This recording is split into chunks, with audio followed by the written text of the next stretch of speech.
Hello everybody. We're just getting started here. I'm gonna do my little dual streaming. Hi Elle, welcome. On YouTube and TikTok simultaneously. I have one reading tonight. Carlos has signed up via YouTube. So let me make sure I can see all of the chat at the same time. But welcome to Human Design Hotline. If you are new here, welcome. My name is Brenna. I'm a human design reader, astrologer, and psychic medium intuitive. Hi, Claudia. Of 10 years, technically the psychic medium part all my life. And on Human Design Hotline, I do live readings and answer all your human design questions live. Anything that you guys have questions about. I am moving my live schedule to Thursday nights, starting at 7:30, sometimes maybe a little bit earlier. Hello. As well as Saturday afternoons from 2 to 4. So this way we can have one late night, but I know that I've been doing better with being up and a little bit more productive with my brain power in the afternoon. So hence me now starting to do more sessions on Saturdays too. And also for my Patreon folks, a few of you requested some Saturday afternoons too. So if you guys have any questions, if you want to drop your big three in human design and astrology, you can do so in the chat so I can kind of see who's here and the who's who. There's usually a lot of connections that are made. Hi, Carlos, over on TikTok as well. So let me know. Carlos, I don't know if you're the Carlos on TikTok is the same Carlos that booked with me for 9 p.m. my time. I know it's 8 p.m. your time because you're an hour ahead of me, but just let me know when you're here, where you are, and I'll see you in a moment. But we'll start your reading at 9 p.m. Eastern, 8 p.m., whatever that time zone ends up being for 8 p.m. But it feels good to be back and kind of doing like one reading after the holidays too, because we celebrate or host my husband and I New Year's Eve, and we had a Stranger Things wrap party, wrapping the end of the Stranger Things saga. There's been a lot of fan theories about whether or not they're actually going to release another episode. Technically, I guess they would have already done it, but I think that a lot of people just didn't like the ending, which was kind of lackluster based on how good the show was, but who knows what happened there. But it's been interesting to kind of see how that falls into the astrology as well, like the ending of TV shows or anything along those lines, and how it kind of fits. A lot of people, especially a big thing that I've been talking about when it comes to like life in general. I was just actually reconnecting with one of my college friends last night, and we had a FaceTime, and he's a college counselor. And a lot of the Saturn and Aries generation, or those of you who are about to go into your Saturn return, and a lot of what we're all experiencing during these Saturn transits, or these Aries transits in Neptune and Saturn that we're about to go into, is a lot of fighting instant gratification, and how when we have instant gratification, or when we don't have instant gratification, how our like human brains are trying to catch up to the fact that like, oh yeah, like other people still don't operate on Amazon Prime, and it may feel slow for this person to email me back, but like maybe they're not using ChatGPT to write their email responses to me, things along those lines. So it's been interesting to look at it through the astrological lens. And even I'm a Pisces, so I can say this in good faith, but being a Pisces, we share any of the energies, no matter what your sun sign is, for the people that are before you, the people that are after you. So some of the Aquarius and Aries traits, having to fight that need for instant gratification is important too. But thank you guys for liking the live. Thank you for being here. Carlos, let me know if it's you that's tuning in that I can see from YouTube. It doesn't let me know on YouTube when you've joined, so if you could just write in the chat like, hey, I'm here.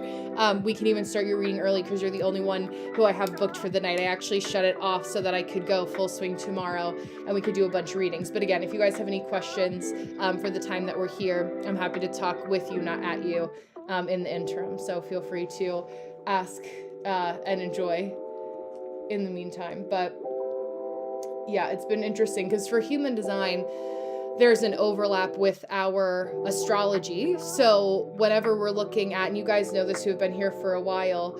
Oh, hi, Carlos. Yes. Okay, cool. I'll start you early since we're here.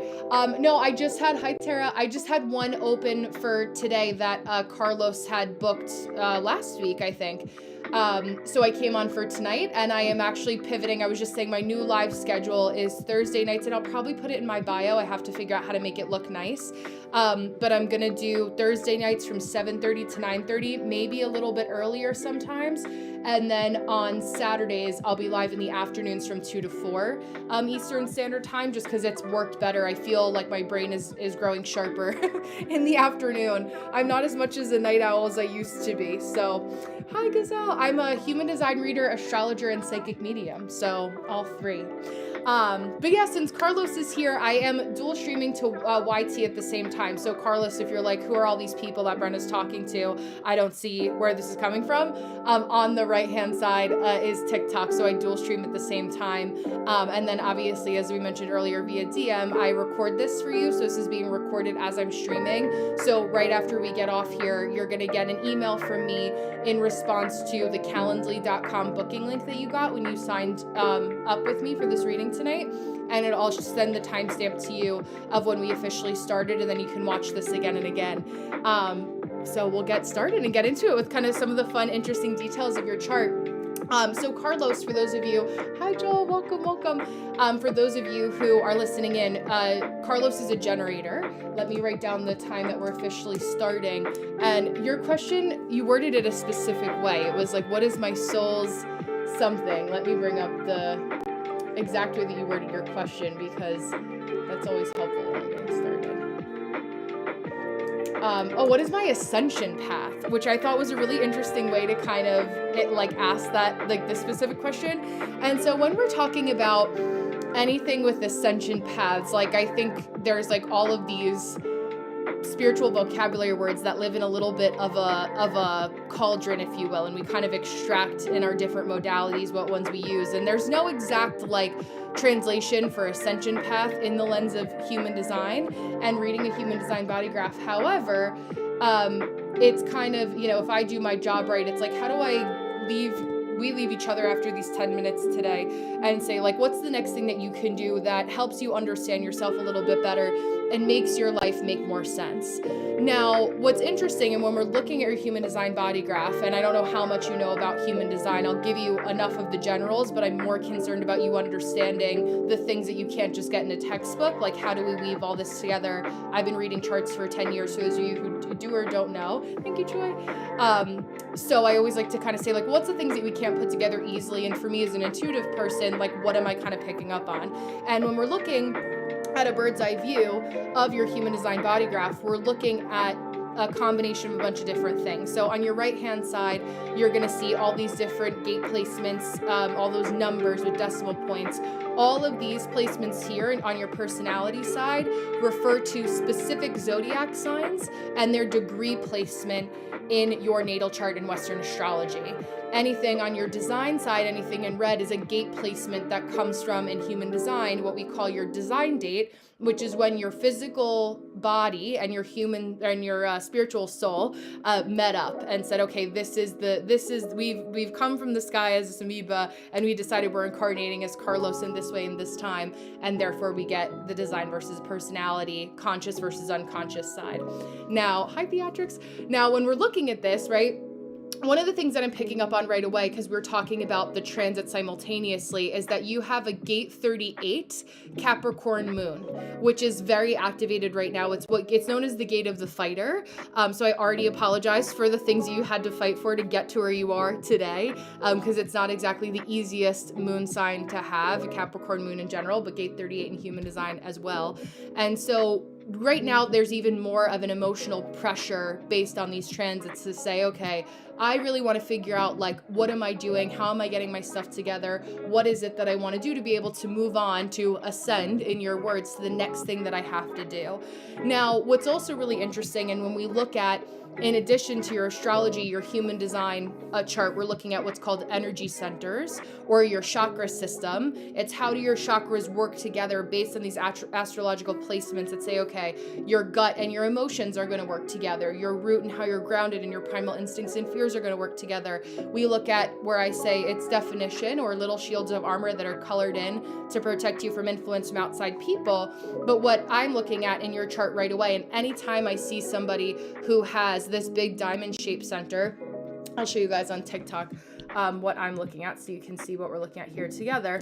Whenever I see this big diamond shape is open or undefined in human design, it means that a couple things. It's really easy for you to get mucked up and messed up in looking at like, what are other people doing? How do other people ascend? Like, what is it that they have that I think that I can get if I just mirror the way that they are exactly? And you're like, okay, well, how come this person went about, because I saw in your bio quickly when we were chatting on Instagram earlier that you're a musician, and you say, well, okay, well, I see that this musician is operating in this way, so how come when I kind of rinse and repeat what I think is the same formula, they get the recognition but I don't get the recognition? Maybe they book the gig but I don't book the gig. And that's what can cause a lot of that, like especially with the Virgo Mars gate 6, like a lot of internal friction. Our current moon was in Virgo today in gate 6 as well, so it's like that almost like being at odds with oneself and trying to figure out or rectify how you can be incredibly analytical without letting it be like super critical to the point where it just makes you come across as bitter, versus like, no, this is just right or wrong, A or B, yes or no. So whenever I see that, it's actually, it sounds like you're like, okay, great, like that doesn't make me feel very good, like this is really intense, like, well, what do I do with that? And if we use this energy the right way, what it actually pivots towards, or what we actually want to focus on, is taking like a method actor or actress approach to your life. So the biggest homework, and if you take nothing else away from all of this information that I'm giving you at this time, is I want you to write down, when we talk about, to your vocabulary words, ascension path, I want you to write down the most best ultimate version of Carlos that you can be. If you could snap your fingers at this moment in time with what you know about the skill set that you have and say like, okay, I want to be this person in 5 years. You don't necessarily, let me look at your arrows actually. You don't necessarily have to associate a time limit with it unless you want to, but I want you to write out that version of yourself as kind of like a character and say, what does this character look like? And then that's when we do what we call quantum leaping, kind of like the quantum jumping, as well as a couple other terms that people use, but like, how do we create this almost like spiritual wormhole to take us from where we are now to where we want to be? And it's when you become, hi Fiola, welcome. It's when you become so clear on who that character is that you can instantaneously read that every day and then fall into that role and start showing up as that person. So it's like, okay, instead of me being concerned about what other people are doing or how they're doing it and trying to crack their code, it's like, if I follow the script and read my lines for what I know this guaranteed character is doing, it's a much more effective way for you to be better instead of bitter when you do or don't get your way, because you're like, well, does this actually fall into the script of this person's life? Does it make sense for this character? So on and so forth, because that's what we're really looking at with your body graph. And it's that kind of like rejection sensitivity, like kind of looking at rejection as redirection is a very big theme for your placements. So making sure that it's like, you kind of are seeing these energies, or wherever you're applying or wherever you're going, especially as like a creative person, that you feel that you at least get the recognition that you deserve by making sure that who would your character want to play alongside with in a movie of your life, right? And it sounds kind of silly, but it really is like how you can start to see life like a game, and that really is a very much hi Chelsea, a much more effective approach for you versus looking at somebody who may have completely different human design energy than you do. Because you have a lot of Virgo in your chart, your Jupiter is also conjunct your Mars and your Saturn. It's like, in order for you to amplify and ignite what's really powerful, you have that kind of like seductive energy. And this is so much easier said than done, especially because of those of us who grew up in, like, I don't know if you're still in Chicago, but like being in that area of the world, me in like the New York City, like tri-state metropolitan area, it's like very much like a dog eat dog competitive. And the biggest thing also for you to learn with those placements with your Virgo is that your words really do have power. So watch the way you speak to yourself and about other people, and really start to, no matter what you're doing, I don't know if you still want to be a musician or stay in that realm. I mean, obviously once a musician, always a musician, but if you're trying to do that professionally or not, it's making sure that like, you know that even if people fuck up in one area, even if it's not an area that really matters to you. Like say, like if you have somebody, I'm just going to follow the musician trajectory as an example. If you have somebody that, is a really good producer, and they're really, really good at producing, beats for the track that you're singing on, or that, as if you're a part of like a 6-piece band and you're recording music, but like, you don't like the way that they carry themselves in their romantic relationship. As long as you like can keep those things separate and you circumnavigate, like, this person is just here to be a really good producer for me, and it doesn't really matter what they do in their personal life, it's okay to compartmentalize those things and not enmesh all of them together. Now, of course, when we're around a lot of people, or when we're around somebody like our coworkers, whether through an entrepreneurial vein or, you know, a normal corporate job, or if you're in the studio, hi Rory, if you're in the studio producing, like, those energies are going to get to you after a while. But what your Jupiter in gate 59 in human design in the 6th line, it's a very fancy way to say that you have this energy of, like, when you adopt the philosophy, it's literally called the line of the one night stand. It's a way that you bond with other people. It's like, people are here in my life for a reason and a season. They're not here forever. So when you allow yourself to think of it that way, it puts a lot less pressure on your relationships about what you think people should or shouldn't do for you, and really start to acknowledge, like, instead of me being critical, I can be critical, because you have, this is literally the 1858 channel, is literally the channel of judgment for you, this channel that sits at the bottom here. It's normal for you to be critical. It's just being aware of, like, critiquing out loud, and if it's the right place and space to do so. We just had this happen. It's a funny example, but I was just talking about this with my husband today, and how we had a bunch of people over, and one of our guests that was staying over was complaining about the bed was too stiff, the room that we put them in didn't have a TV in it, and, like, all these kinds of things. And, like, listen, all of our friends are, you know, we're early 30s, late 20s, like, getting started out in our homes and the things that we're doing. And it's like, you can think about those things, but I would never go into somebody's home and complain about how there wasn't a TV in the room that I was staying in, right? And it's like, this is a friend of my husband's forever, but it's like those types of things where it's like, that did nothing but, like, put a weird taste in everybody's mouth about the whole situation. Do I see this person every day? It doesn't really make any sense for me to say something. No, because I also know, and I read energy for a living, I know where this energy was coming from, but it just puts a weird taste in other people's mouths where there doesn't have to be one. And so, especially with these transits right now, and with your placements, whenever I see Capricorn and a lot of Virgo like that, it's especially gate 38, gate of the fighter. It quite literally, for every aspect of your life, is picking and choosing your battles. There's no one person, even for my husband and I, and if you're in a relationship, there's not 100% of every one of the ways that our partner is, or somebody else, a whole individual human with a very complex system of astrology and human design, that's going to completely match and fulfill every single need that we have.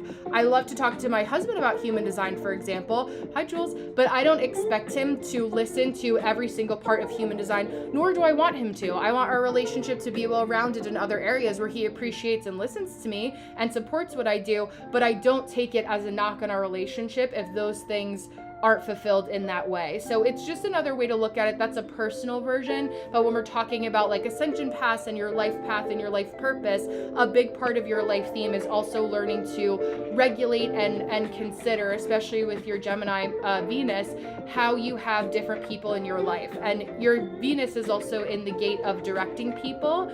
So it's good for you to be the leader, good for you to be the director, but you always want to focus, especially to keep, like, a sense of authority in your life, focusing on venting up to people. So how you can vent up to people, where you can go, how you can kind of communicate with them in a way where it's like, if you have somebody that, for example, like in my mentorship, right? Like, I'll do 8-week mentorships with people. I'm not going to go into that call and talk, yeah, I may have a rough day. I may mention, like, yeah, I didn't sleep last night, or, you know, it was just kind of a crazy time, or I had something going on. But that's not the time and the place for me to start to talk about my personal life. And compartmentalization is so different. With people, and especially in the spiritual space, kind of see it as a lack of authenticity. And I worked in arts and music management in New York City before I pivoted over to human design full time. So I was working for a nonprofit called Make Music, and they have a Make Music Chicago as well, for the first day of summer, and you know, working with musicians, and then I was working with fine artists as well. And so, you know, learning how to compartmentalize and make sure that, like, in those spaces, even though your creative part of you is such a personal, intimate piece, that doesn't mean that everything, and I mentioned this on another live, and I say it often, but not every part of you with every person that you know you have to validate the intensity of the vulnerability in that relationship. Like, not everything is available for public consumption. So also remembering that, like, when you're kind of in those relationships and really paying attention, whenever I see somebody with gate 29, it's like paying attention to who and what you say yes to, doing things because you want to, not only because out of obligation, but really also checking yourself too, to say like, okay, am I being a little too dog eat dog here and competitive, when like we can be transactional about this relationship but still be respectful? Or does this feel like it's getting like manipulative too quickly? And you may be in a position where like you're calling that out and you're seeing that very much so in your industry, but it's really like understanding like the character dynamics. And I highly recommend, especially for your placements, like Robert Greene, 48 Laws of Power, The Daily Laws, reading that so you're aware of the energetics, but also like don't let the dark power kind of consume you in that way, where you kind of become, it's like you leave early enough to remain the hero or stay long enough to be the villain. And especially for your placements, you never want to stay long enough where like if you sit in shit, you start to smell. So that's a huge part of like really leading by example, especially your gate 18 and your channel of judgment. It's like standing in your personal authority and being able to say, I want to live in that higher energy of like, I lead by example. I lead based on this archetype of the role that I've set up for Carlos, as just Carlos, as if it's, Prince, like a one-word name for who I want to be, the way I want to embody my energy in the world. And it's just a much more effective strategy for you. So I would put a pin in that for the moment. If you have any questions, I'd be happy to answer them in the comments below, since we started early. I went a little bit over, so thank you for indulging me. It was the only reading, Chelsea, for tonight that I was doing, because I switched my live schedule officially to Thursdays, 7:30 to 9:30. So tomorrow I'll be back on. My readings are now $15, by the way. They're no longer $888. I made them $15 going into the new year, just much more sustainable for me. Still affordable. You could do pay in 4 if you're down bad like that, and you need to. But that is my price switch up for the new year. So being able to love it. What's my design strategy for love, work, and finances? So a little bit of all the above, right? Like we can't, and it's so funny. I don't know, are you connected to Julissa at all? Because she asked me the same 3 things in that order. She was also from Chicago, and I just read for her. So I'm like, there's some similarities, but it'd be funny if it just worked out that way. But essentially the same, like for you, I will say the short and long of it is like you really want somebody that you're truly friends with. Like with my husband, for example, we're genuinely friends. Like we liked each other. We were coworkers before, dated other people. We genuinely enjoy each other's company. I'm not somebody that could marry somebody that I didn't have a friendship with. Certainly there's people that works for, doesn't work for us and our placements. You need somebody that you feel really connected with. But a big thing for all of your finances, your love, your work, enmeshment and codependency. If you want and find empowerment in being a provider for somebody, that's amazing. If you know that you want reciprocity, you want an equal exchange for your relationship, that's amazing too. But it's knowing that you're not enabling another person in work, in finances, or in love. And all 3 are tied. I said the same thing to my client, Julissa, who asked the same thing. We have to figure out work. And when you're not stressed about work and finances, then love can come in. But from now until April, for a lot of people, no, I'm looking for tomorrow, Chelsea. This is the one and only I did for tonight. Sorry, I didn't finish answering your question. Hi, Josh. Thank you. But if you have any questions in the interim, I'll stay on till like 9:15 so we can chat. And if not, if you want to book for tomorrow, you can. To be ahead of the curve there too. But yeah, Josh, excuse me. Yeah, Carlos, it's really allowing yourself to just kind of say, all right, what is it that I actually want? And writing, like when you think of a character for your life, those are 3 great sections to write about. It's like, what's the general gist of who you are, what you picture yourself doing for work, what does that look like? You also want to talk your triple split definition. You want to consult 3 trusted adultier adults in one area. So in this human design reading, I'm one of them. Who are 2 other people that you admire that can give you advice about the same type of things? Maybe 1 person for love, 1 person for work or finances. And then you kind of like, based on, your information and 3 other people, that's when you kind of get a better understanding of like, knowing what to do next because you feel like you've consulted enough trusted sources to write the official paper. But subcategories for like really sitting with yourself and getting very specific, especially as a Virgo stellium that's ruled by Mercury, planet of communication. It's like getting really clear and concise on what your words are, for how you want to, it's like you literally manifest through your writing. I can imagine that even as a musician, you're an amazing songwriter too. Like can be very poetic with your words, or just very creative in the way that you like can put songs together too. I also see like the fridge magnet poetry. They used to have it at like Barnes and Noble, where like when you were at the checkout counter and you would get like the little square box of like little magnets, and you can make like fridge poetry, things like that. Like those types of things I could see you doing for a partner too, in love or something like that too. But also as a Gemini Venus, you and I have a lot of Geminis that come across my path. Chelsea, having a Gemini stellium as well.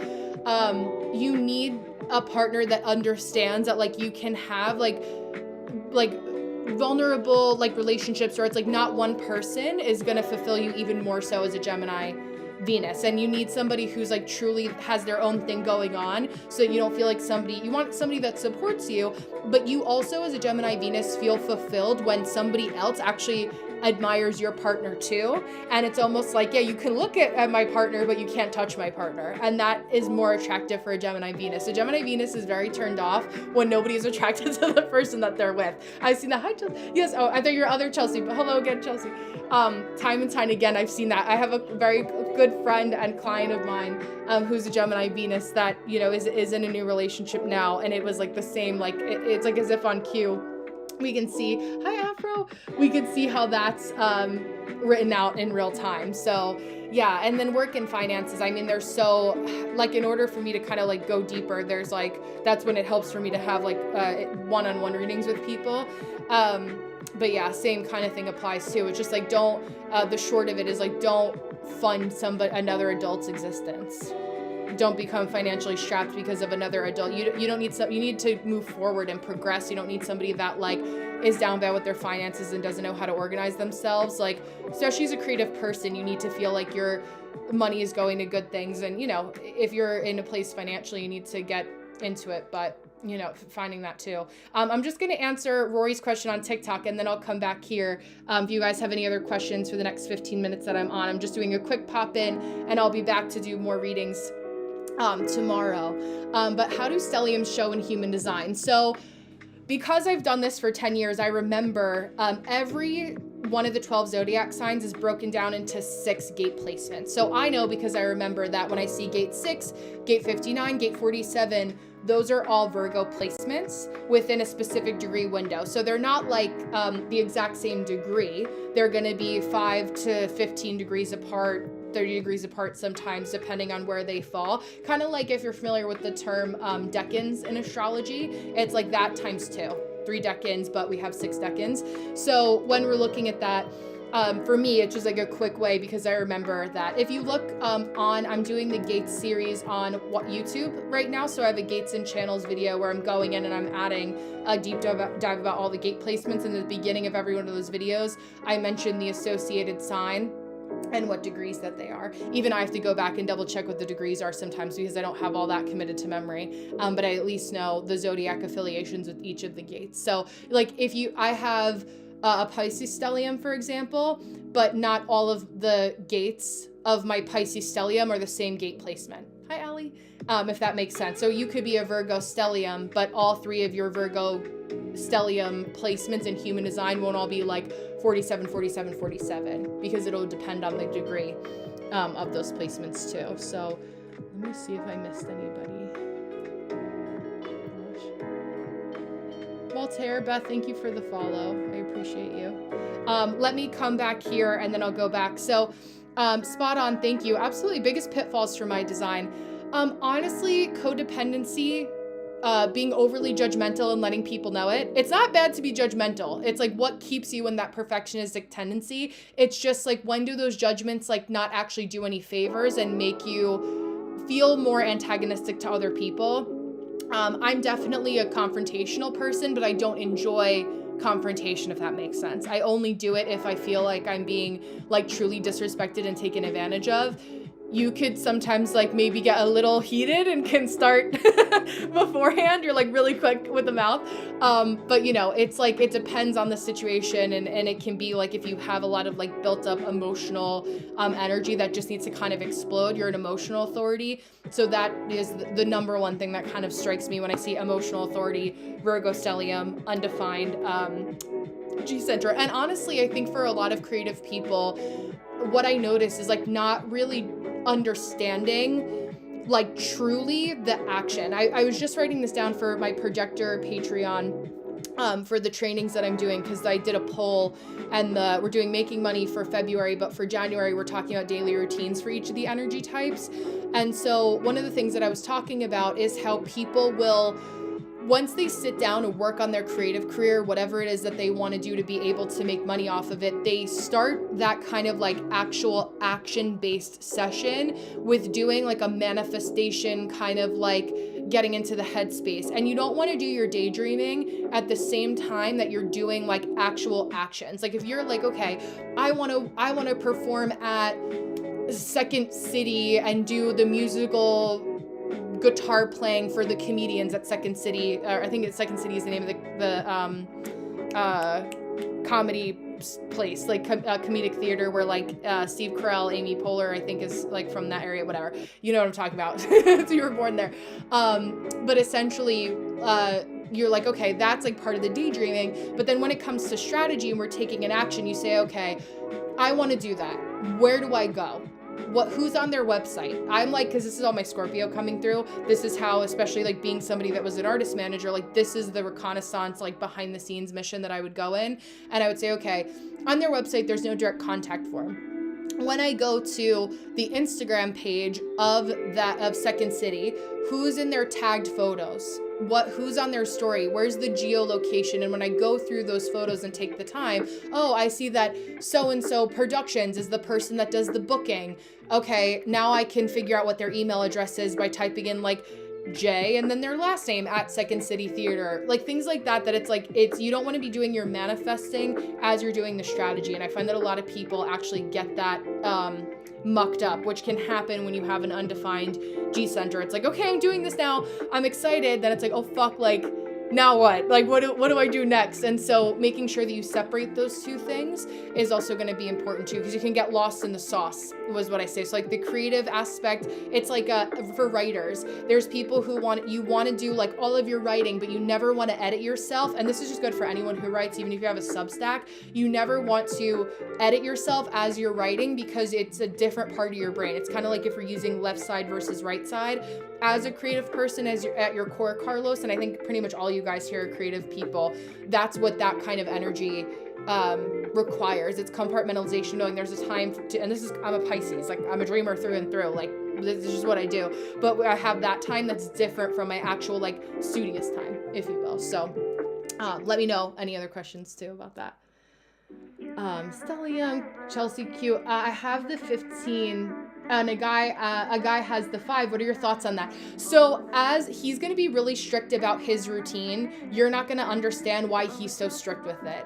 I have gate 5 as well, so you can see how I'm like, it's 10 minutes, there's a flow, like very, like if I wanted to right now, right, there are a lot of people who'd be like, why wouldn't you, like people want to pay you right now on a Wednesday night, like why wouldn't you open your bookings to do more live readings? And I'm like, because I know it'd fuck up my schedule and my routine. Like it actually is that serious. It's also like a gate 5 person, it's what gives us like the sensory issues. We need to make sure that like we know, and we'll ask a lot of questions to know what we're getting ahead of time.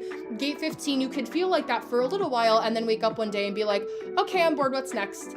And so knowing that together, you actually create an electromagnetic channel. My client, Rachel, that does mentorship with me, that's the artist, she has gate 15 and I have gate 5. So a lot of what we work on, like she'll always come onto a session and she'll be like, I'm so sorry for being like all over the place. And I'm like, Rachel, I literally know this about you. So it's like, instead of me, say like being offended because there were certain things that like, maybe there's another creative project that she wanted to do and it wasn't what we said it was gonna be, I'm okay that she's just making progress at all, right? right? I just want to see that she's making art. That's the only thing I cannot do for her as a mentor, somebody that's in artist management. I can't be the artist. I can't trade places with you. That's not my destiny. I love organizing artists and making creative people look good. So at my core, that's what I kind of use my gate 5 to say, okay, together we're creating the channel of rhythm so we get shit done, but I'm making sure that I'm not compromising your gate 15's need for expansion, and you're not compromising my need for having a structure for, like, you know, no one's gonna, when somebody books with me, you get one reschedule.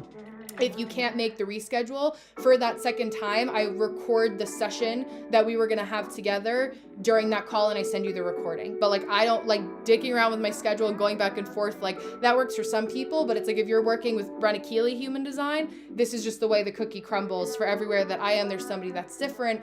And I know that, like, just standing in that truth for me is what makes me a much more effective reader, or else you're not getting the best version of me if I'm, you know, constantly going all over the place. And learned that the hard way. So, oh, well, we have the two. Yes, exactly. That's what I was mentioning it. It's just like an example. But yeah, I think, you know, there's nothing wrong with it. It's just making sure that, like, that's when people ask me about compatibility in human design.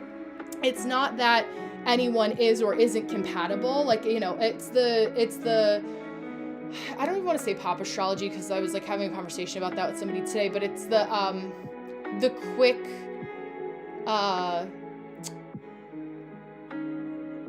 how do I say it? Like, clickbait, I think would be the proper term, to be like 3 zodiac signs that aren't compatible. And then people have a nervous breakdown because they're like, what do you mean? Oh, Pisces and, you know, Gemini's gonna smother me. Like, it's like, that's not how we're so much more complex than that.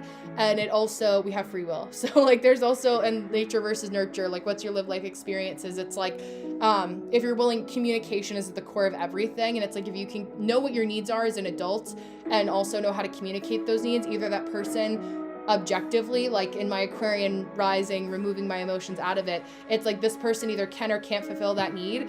Is it disrespectful if I try to get that need fulfilled by somebody else? Are we okay with that? What does that look like? You know, I have friends that are in open marriages. I have friends that would be like that.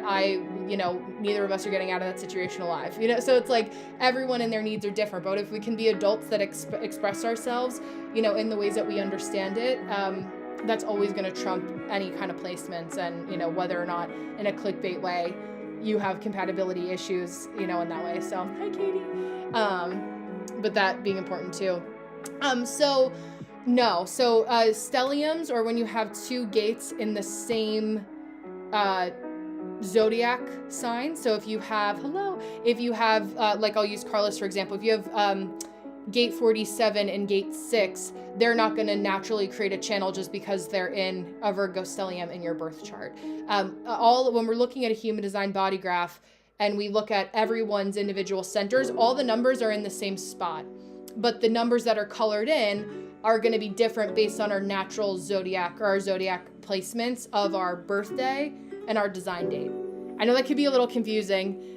So that it's kind of like another way to say it, but essentially no, it's just a matter of like, your stelliums will not make you naturally have a channel. In Carlos's case, they do, which makes it a little like more confusing, because he has gate 59 and gate 6. They naturally make a channel, but not all. I'm still in the process of trying to crack Ruhu's code for why, 3 Lux, I love that, of why he contributes certain gates to certain energy centers, but I haven't, in my 10 years of doing research and in varying different intensities, I haven't found a reasoning for like, why is gate 6 a Virgo placement? Like, why is that inherently in the emotional center? And why could that be a part of an emotional wave? I know that Virgos can be emotional, even though that they're an earth sign. They're still my sister sign as a Pisces, right? But like, you know, you can kind of see it as you look at the different energy centers and the flavors of the chakras. But yeah, one more question over here, then I'll go back to Carlos, and then come back again to my right hand side. So how do you strategize without manifesting though? So manifesting is like, I'm going to compare it to like religion. Like, there's like active manifestation, or like getting into the frequency of something. Happy New Year, Tim. Hello. So when I say like manifesting, I mean like your think tank session, like when you're kind of like it's July 1st. Okay, maybe that means something to somebody.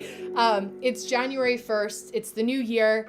I'm writing down my resolutions. You're creating the manifestation list. You're kind of tapping into the frequency of getting excited about whatever it is that you want to manifest. But the active strategy of the manifestation is different. That's when we're kind of like, okay, like I could write 85 times over and over again, 369 in my book, what I want. But unless I show the universe, or if I say a prayer to God and I am like, okay, like, figure it out for me, like make it work, like I'm just gonna, pray it and forget it. Yeah, there can be elements, I just said this yesterday, of like let go and let God, but it's more so you're not here and incarnated on this earth for no reason, right? Like we have a body that can function in varying different capacities for all of us to do shit. It does, even though we can get complacent, lackadaisical, we can get tired. Our bodies do not do well when we are just not doing anything ever, right? Even in the moments where we don't feel like we're doing anything, we're still doing something. So there's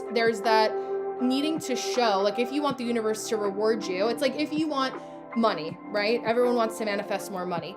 If you want money, but you don't take the action of making a bank account where that money can go, or have an opportunity to have a place where you think about where the money is going to be if it gets sent into a check. Like we know that this earth plane has different ways that we can get money. We can find money on the ground of a parking lot. But if we don't think about like visualizing and being in those spaces, if we don't leave our house, if we don't go check the mailbox, we're creating a block. So see how that creates a little bit of a different distinction? So making that portal available is also going to be important. But making sure that you're kind of like in that frequency of knowing that like, I know this is coming to me. How do I keep myself busy, and making sure that I'm creating the open availability to receive that money, that's going to come in. So I have never met somebody who has just written things down and only done the manifesting part that didn't create the frequency, hi Yoni, of openness, or do some actual action that created openness for that thing to come in. There's never been a person that I've met that I've heard of that hasn't done it, even in the most esoteric of ways. So paying attention to that too. Position of my magic or luck, aka if you had my design, where would you invest to score touchdowns? In what area? Like what do you feel, Carlos? To give me a more specific example, and then I can help you with that too. Like what feels like an actual, like more of a specific, like are you trying to score a touchdown with like dating? Are you trying to score a touchdown with like work? Give me like one that feels like the most kind of pressing. With finances, any of the three, or something that feels like a little bit more specific. So because there's so many ways that I can answer that. I have an undefined agenda in human design, so you click into my brain like a puzzle piece, but for me it's like I need a little bit of bumpers on my bowling lane, so I make sure I can give you a strike every time, is the way that I describe that. But I'll go back and forth. Be do have, I love that.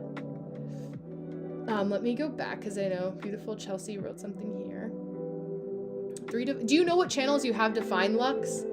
It's so funny because I saw, I love your profile picture. There was a mug that I saw at a thrift store today that reminds me of the energy of your energy. Is more electromagnetic channels better for compatibility, or does it matter? I haven't found that it matters. I think that if we were to explain electromagnetic channels, it's a little bit more of the energy of like opposites attract, or it could be very seductive depending on the channel. It could be, two fun like professor nerds that you see that lock together electromagnetically based on their heads. It could be in the sacral and the emotional, which feels like very like seductive, reproductively speaking, very sexy, very intimate, those kinds of things that I can notice. So, it always feels a little bit alluring or a little bit better, but it's, I would say, not necessarily for, I don't know if compatibility is the word, but like intensity of the bond, which I think like inherently when you hear like electromagnetic, like it feels very sexy in its languaging anyway. So that's the short answer. Yeah, Rory, absolutely. I'll see you soon. Have a good day. Megadeth or Metallica? I don't listen to either. I'm sorry to say. I probably do. I mean, I don't know if Metallica is who Eddie was playing or if that was in Stranger Things, but like that's my, we were listening to Skillet last night when we were working out at my house. So if that answers your question at all, it's a better question for my husband than me. But I love that Bit of Rock is a cool username too. Yeah, it's a beautiful explanation of the, yeah, of course, of the open object. Yeah, I love it. I feel like it's any open center. It's like same for looking at Carlos's chart. He has a completely open G center. So it's like I need bumpers on the bowling lane of like, okay, what direction am I going in? My advice to him was to say, right, like who is your avatar of like Carlos, 5 years from now, who you want Carlos to be in his best and brightest and most emboldened state. So getting a touchdown with finances. So getting really clear about what you're ignoring. A lot of people, especially when I have anyone that has kind of similar placements, very Cancerian, it's like, see no evil, hear no evil, do no evil, like that kind of speak no evil energy where it's like, oh, I'm just gonna ignore it, I'm not gonna touch it. If you've made any oopsies or mistakes with finances or finances have felt uncomfortable, tend to them. Finance is a relationship. If you have a partner that you didn't pay attention to, that you didn't have any conversations with, that relationship wouldn't flourish. It would be there. You would have a body next to you at night if you wanted to. But, in that regard, it's like really being able to, yeah, Carlos, thank you. I'll look forward to it. Yeah, BK the Pisces, I love that. Thank you. But yeah, it's like tending, nurture the bond, especially for your Virgo placements. It's like know the people to speak to. For anybody, I highly recommend, even if you have $1, do put $1 every time you have it. There was another generator that had similar placements to you, Carlos, that I was mentoring, and we were talking about finances, and she was growing her spiritual business, and we were talking about that. And I said, okay, every time you don't pack lunch the night before and you go to buy yourself something, I want you to like start to get into the practice of remembering at night that like I need to do the self-care of making my lunch now, so that the money I was gonna spend at what money I didn't need or have to spend on lunch every day, I make sure that I put that towards my credit card debt.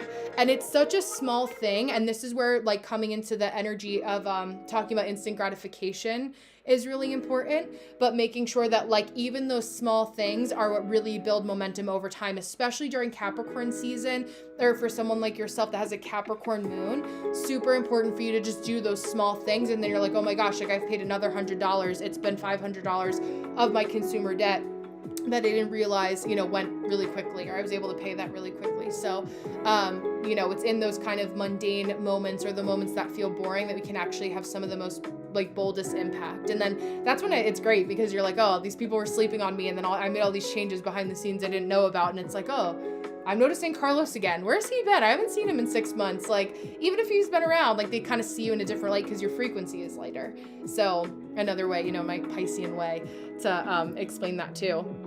Let me come back over here to TikTok for a moment. Let me see, Yoni. I just made sure. My friend got the open head. She got obsessed with my magnifying divine head center. What should I do? So what that sounds like to me, Yoni, is that like unrequited love on your end, she's kind of has that obsession. I think that it, kind of doing a little bit of a psychic tap into your energy. I feel like there's part of, it just us in general. Like we love when people acknowledge us or have that kind of like healthy appreciation, but the point is like, when does appreciation and obsession, like where is that line drawn? So it's definitely magnifying. I find that like I actually cannot be in long-term conversations with defined head people all the time, because my head is so open that it's like you'll have such a point that you're like, generally speaking, I'll have somebody with defined heads and defined Hodges that are like, right, but you see that, right? But you see that, and you're not satisfied until I say, yeah, of course. And I'm like, if I say as an undefined Ajna, like, we don't know about human design, right? This is for people who usually don't know their placements. And I'm like, yeah, like I could see that side. I could also see this person's perspective too. You're like, no, it's like you'll dismiss it sometimes. Not necessarily you, but people that have those placements defined. So I think it's just having the conversation of like being like, hey, like this is too much for me. Like, again, vocalize your boundaries and figure out a good way to communicate what your needs are or aren't in the relationship. And like, it depends. Like when you say, what do I do? I'm like, okay, is she texting you too much? Is she calling you too much? Is she asking your advice too much? Like in what way? My question to goes back to you is, in what way is she being obsessed with it? Because it's like being obsessed with a defined head center would like tells me that there's a boundary of yours that's being crossed that she may not even be aware that she's crossing. Or it's like, if somebody has, like, she doesn't have that placement, right, in an open head, she's just, it's so natural to you that she doesn't realize that, like, our defined centers are like wells of water. Hi, Shelly. And if we don't make sure that we're protecting them, they get drained. So it's like, you know, it's literally putting your own oxygen mask on first to make sure that, like, yeah, you love this about me. And it is really addictive to be in my presence because I'm filling my clear water into that space that's always clear. But you're like, shit, like, I gotta go back and, like, get water from the well to make sure that, like, I'm also able to use this and I'm not, like, comatose at the end of the day, especially as projectors. Like, you guys at my non-sacrals, like, only have so much people time. You know, for me, it's kind of like, for people who are really close to me, especially like a lot of the people that are closest to me are either friends of mine forever or people that are in the spiritual space. If you're somebody that has like tried to get close to me or wants to get close to me and you're in the spiritual space and say that you can read people so well, like as an adult now, I'm like, and I'm an Aquarius Mars, like if I have to explain that, I'm already turned off. Like, it's okay. Let go and let God, you know, to use that phrase again. I'm like breaking the bond and I'm walking away because like if I have to explain that to somebody at this point in my life in my 30s, like it's just a skill issue. Like we're not gonna get it. And I have too many people, like you good people who are here today that ask good questions, that we have that reciprocity where it's like in a personal relationship, like I don't really want to have to explain myself in that way for somebody who claims to know me really well spiritually. You know, it's just like you either get it or you don't. Because it's just who I am as a person. It doesn't work for everybody, but I know that for my placements and the way that I operate, it's like I need to know that somebody isn't holding me back. Scorpio stellium, like I see a lot, so it's like that can be very seductive to a lot of people, but also really exhausting if you don't keep it in check. So to make sure that that also lies. But any last minute questions before I head out for the night? Any follow-ups? I'll be back on tomorrow, Skeevies, from 7:30 to 9:30 as well. Josh, I haven't tuned into Patreon again, but I was asking you today before I forget to let me know what area you are looking for advice on making money in finances, because I'm gonna do daily routines for January, but I still want to make a video or at least write a thoughtful comment that answers your question before we get into more about making money in February and Patreon. So you have something. Okay, perfect. Thank you. But yeah, open centers like aren't a bad thing. Like what they really allow you to do in a good way, thank you, Shelly, is lean back and say, I'm a mirror for this person. They are reflected in my open center, but just because I can see myself so clearly in your mirror doesn't mean that you are me. It's like a mirage, right? So it's like, okay, when you know that and you can sense so deeply, it's like open centers are like, I've taken a drink of water, I sense and I can feel like, oh, like I know what this person feels in their heart and their motivation center, their willpower, their gut, whatever that is. And if you don't clean that mirror off, it gets dingy and dirty and then no one can see nothing really quickly. But it really is a beautiful way to just say like, oh, wow, like I feel that so intensely, especially as a projector. Instead of internalizing that, how do I reflect it back and say, this is you? After we leave each other, we cleanse the mirror. The mirror has a beautiful fabric over it of your visualization choice, and then, you know, we save it for another moment or another day.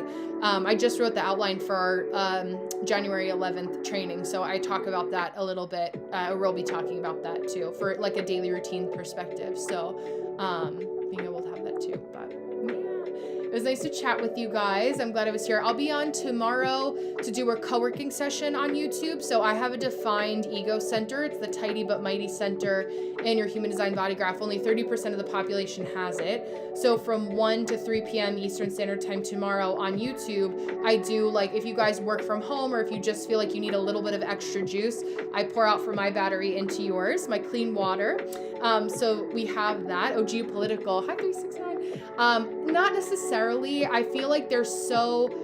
As a Scorpio stellium and a 1-3, like I'm a researcher at my core. So unless I could sit and talk to certain players in the game, there's a little bit more of unknowns. I mean, at the end of the day, we only have a few years left. I will say that generally speaking, when I look at this time in history, Uranus and Gemini, I'm going to do a little bit more about these kinds of conversations. I'm figuring out the strategy as to how, so that I can make sure that I still have an account to talk to you guys on. I'm always very cautiously optimistic about not shying away from these conversations, but those are more of the things I can speak about more candidly in Patreon. That's one of the reasons I created that portal, because it's my Zoom, it's a little bit more privatized. But Uranus and Gemini, the last times that Uranus and Gemini, let me just say for educational purposes only, was when we had the American Revolution, the signing of the Declaration of Independence. Uranus was in Taurus, which is where it is right now, leading up to Uranus and Gemini. World War II. I'm an art historian by university degree, so like I'm always looking at things in like the historical context. Even human design, the languaging that it's used is very much so of like a system that was created in the 80s for like marketing purposes. But it will feel worse before it gets better. I know that the way that we carry out WAR is very different now than it was the last time Uranus was in Gemini. So that also changes things a little bit. Yeah, be careful. They started banning people. I know. That's why I'm like, okay, let's figure out how we can communicate. Because this is the thing with these apps. And of course, like I always want people to be able to communicate effectively and say what they want to say, and, you know, free speech. But this is a house that we pay rent in. And at any time, our landlord can decide that our lease is up and they're selling the building, as we've seen time and time again. And so always having ways that you can, hi Danielle, always having ways that you can connect with your people outside of these different portals. Like when you guys book with me, you put in your email, right? Like I have you in another portal. You have like three different ways that you can contact me through different applications in and of itself, or you get, once you book with me, you get my email. So you have that. Thank you, Danielle. So, you know, I'm always Scorpio Stellium. I'm always thinking Aquarius rising a little bit ahead as to like, if this happens, then there's a way that I can still stay connected. If this happens, who are my neighbors? Right? Who lives there? Who lives there? Who lives across the street? What do they do? What are they like? Right? And it's like so funny how like that used to be growing up, my grandmother's neighbors. It was a new development in New Jersey. Everyone knew that was Aunt Jill and Uncle Bob. Like those weren't neighbors. Those are my aunts and uncles, honorary aunts and uncles. Now it's like, I don't know who the fuck lives next to me. What do you mean? Like, what do you mean who's my next door neighbor in my apartment building? So it's so different, but there is as an art historian by university degree, the way that my brain has been trained to work is to say, and to know with astrology too, like, let me make sure I do my puzzle, hold on.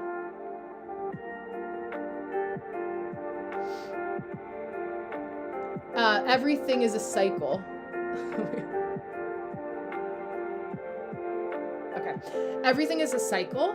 So what goes around comes around with different trends for different things. So also looking at that, you'll see it. I'll email you after I get off, like within 5-10 minutes after I get off the stream, Carlos. So you'll have it there. I just don't give it publicly because like people on the internet are weird, and like I also like to make sure that like nobody's spamming. But I also say like I hate email, so like I'm fine to like provide resources and stuff like that. But like please don't write me an email with like 85 questions. I have too much to do and too many people that I have to compartmentalize, that I carry my responsibility and my work very seriously, and I do business consulting as well, so that's a big thing that I'm doing right now.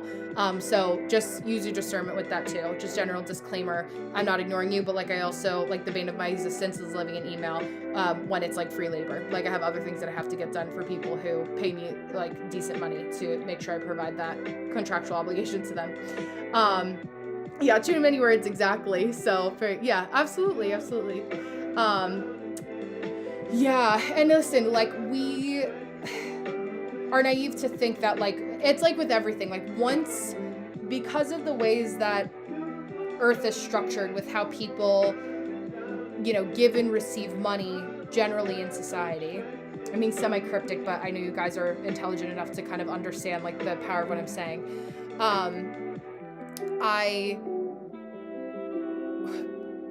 I say this whenever somebody, and I have one client that I love, and she's a Virgo, double Virgo, Leo rising, and she makes me laugh, and I always say, I'm like, listen, XYZ name, you get what you don't pay for. Like things that we don't pay for, there's an exchange in other ways, right? This is just like, that's alchemy, right? As above, so below, even the things that we get for free, there's an energy exchange. There's some sort of, I'm a social introvert. I'm very social right now, because the other times I'm not talking. You guys come on my co-working live, I say maybe 100 words in the span of 4 hours when I'm on there, 50 in the span of 2. Like, I'm there to do something. That energy needs to come from somewhere, right? So I'm very transparent. Even now, I'm like, I only have so many questions via DM. Like, I don't want to be in my inbox all the time. That's not interesting to me. So I'm a manifesting generator, sacral authority. Like, I want to be, in the flesh as much as possible. But, in places like this, right, this is a free application as of now. We don't get that without providing it something in return, right? So it's like thinking of it in that way, where it's like, I know what user 369 would do if, you had the capability, or if it was in your personal interest to like create something like this. But, we have to remember, and I think that so much of what we're doing in our age of technology is to make sure that this is a tool that we use, not a tool that always uses us. And if you go into it with that in mind and really thinking about what are your intentions and everything that you're doing, you can feel and understand that you have a lot more power, I'll say, of your own being than you think that you do, right? We think about how all millennials and above, or all of us were like, oh my gosh, like, well, I don't watch news anymore. I don't watch the news. Same platforms, right? It's just another way that they got to us in a different way. It's the same news, it's just presented to us in a different format now. And we're like, we think like, it used to be separate at one point, and then, they adapted and overcame, is what I'll say. But it's just remembering that, like, really understanding, and I think that's where we're going to see in 2026, when we talk about trends, a lot more people, being very strategic about how they use technology. That's an important thing to understand. Like, okay, when do I need to take a break? Especially too, like, I always know, and I can feel when certain people will have conversations with me and like, oh my gosh, like, I can't stand like this content creator. And I used to love them so much. Like, I don't know why, like, I just don't vibe with them anymore. And maybe nothing's changed. Maybe this is just somebody who's made recipes and they've made recipes all the time and nothing's changed and they do things the same way. Like, that's a sign that we tune in and we say, okay, maybe there isn't necessarily something wrong with this person or they bother you, but maybe it's not normal to have so much access to that person who it's like on, in the other corner of the world just making recipes, right? And we need to be aware that we have the capacity to compartmentalize when and with whom we have access. That's like when I go to bed at night and when I wake up in the morning, the last thing that I want to do is get right on my phone. And then energetically, we're still learning that it's like all these people that I'm scrolling past in every single video are in some capacity energetically in my bedroom right now in this way. So if you think of it in that way and understand that, like, this is all still so new to us. Like, I remember what it was like we had a computer room and you went in there and I had to take time between me and my brother to go to a dedicated room to indulge in that intentionally. We're like, oh my God, this manifested so quickly. Like, how are we, like, we don't know how to compartmentalize those things yet. So this is what that looks like in real time. And in general, again, it gets worse before it gets better. Yeah, it's interesting. Yes, dial-up, exactly. It's kind of like the dead internet theory. Like, I even noticed it like on different platforms. I've actually noticed it with different astrology creators who are open about their use of AI in some capacity. Law of karma, law of alchemy too, is like, if somebody wants to get away with something, they have to tell you what they're doing, but they don't always have to be specific. And you can see, it's like how ChatGPT has a lot of M dashes and uses a very specific cadence, and you're like, I don't know that this was written by ChatGPT, but I can kind of feel it.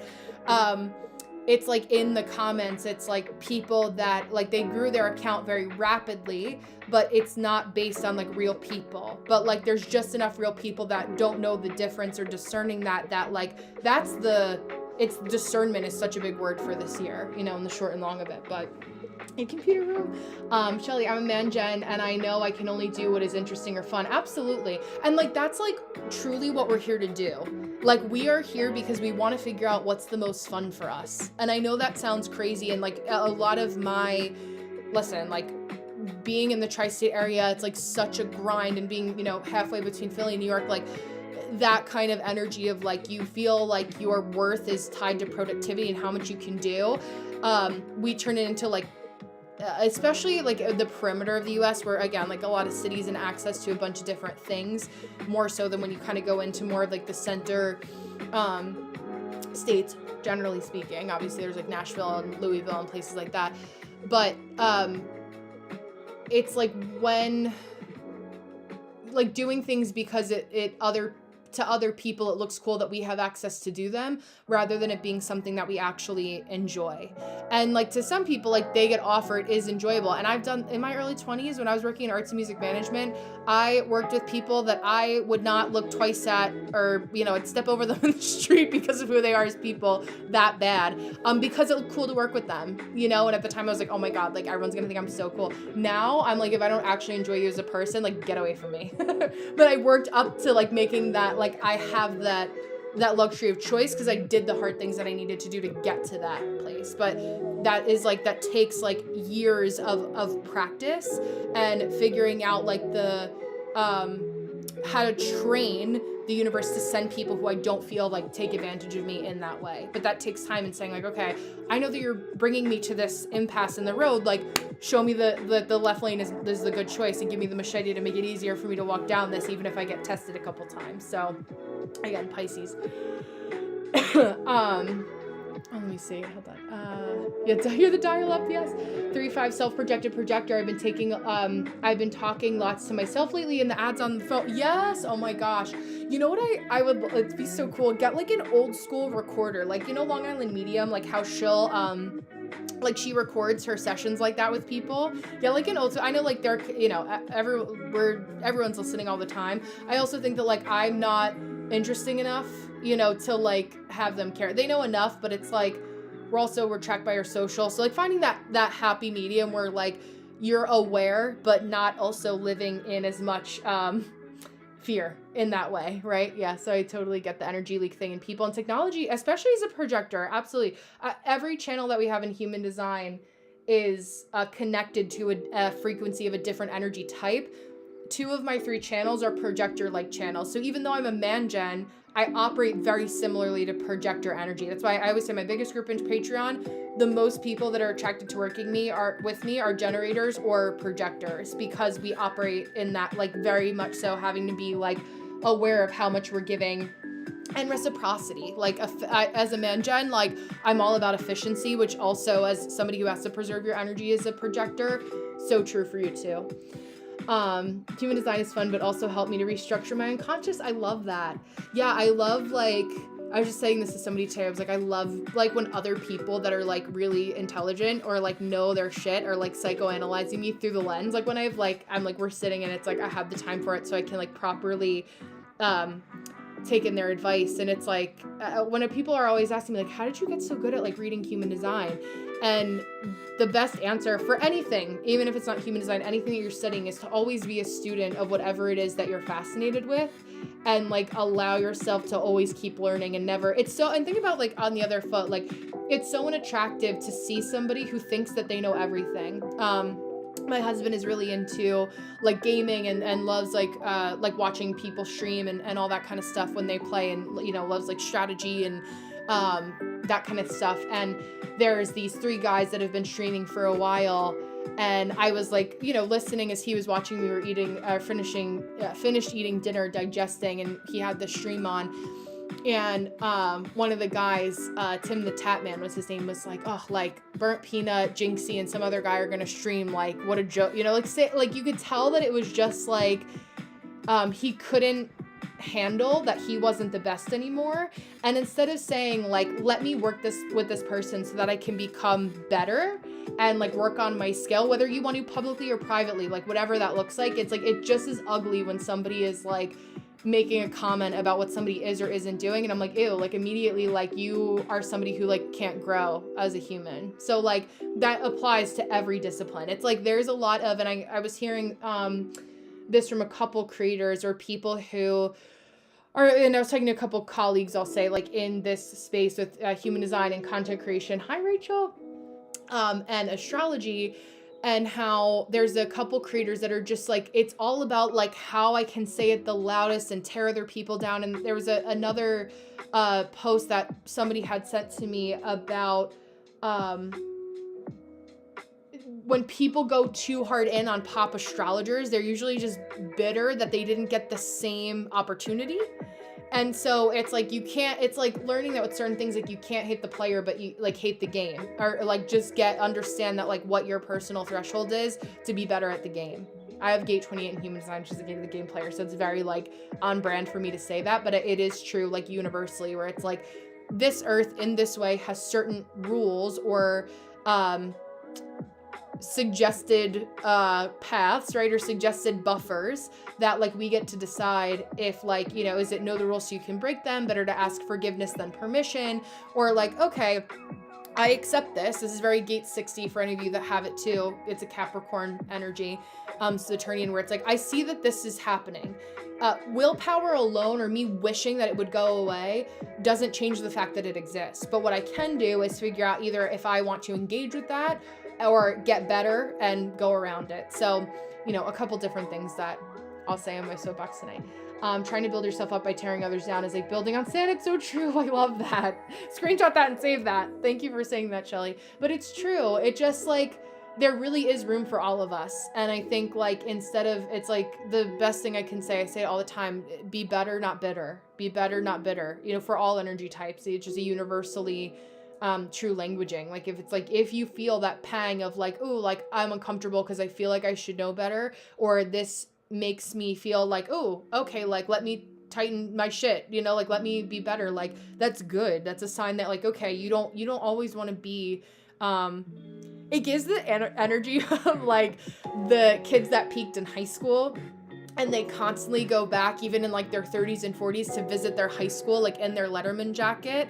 And it's like, there's a difference between like nostalgia and obsessing about a time where like in your life, you should always be evolving, where every, you know, even if not every year, every decade has certain peaks of that decade of your life. And there's nothing worse than, especially in artist management, what I would see that like, even observing like people on television.